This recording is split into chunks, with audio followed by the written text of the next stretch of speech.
Пратеници, почитуван колега Каевски, ќе се обидам во делот на трите постулати кои што ги споминавте дека се темели овој буџет, да ви реплицирам накратко.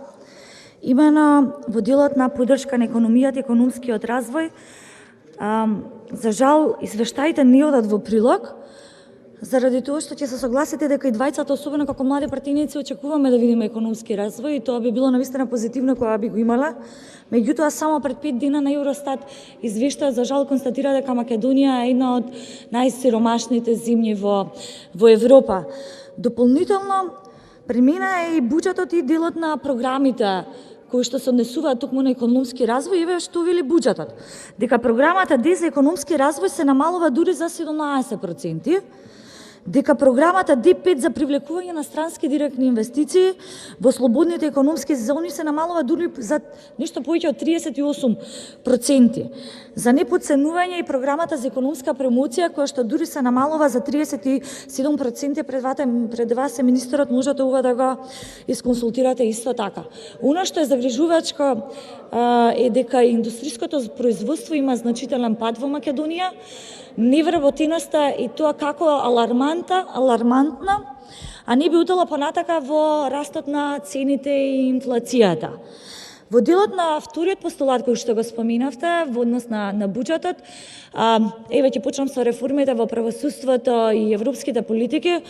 Дара и тука не одат во прилог аргументите многу, заради тоа што еве ќе почнам од последниот извештај на Европската комисија. Македонија овој пат за изминатата година оценета најлоша. Оценката е 1,52, претходно полоша оцена од оваа сме имале во 2017, каде што е 1,64. Во делот на правосудството, скандалозно е, погледнете молам програмата во делот на владините програми кои што се однесува на јакнење на владење на правото, 0,01% се одвојува ставка во буџетот. Дополнително ќе видиш дека има зголемување во делот на Министерството на правда, ако тоа се подразбира владење на правото, е само за привремени вработувања. Значи, немаме ние во делот на политики и владење на правото. Тука ќе се потсетиш дека не стигна дописи од Комисијата за спречување и борба со корупција, каде што бара, односно алармираа дека им се намалени средствата и бараа да се зголемат средствата.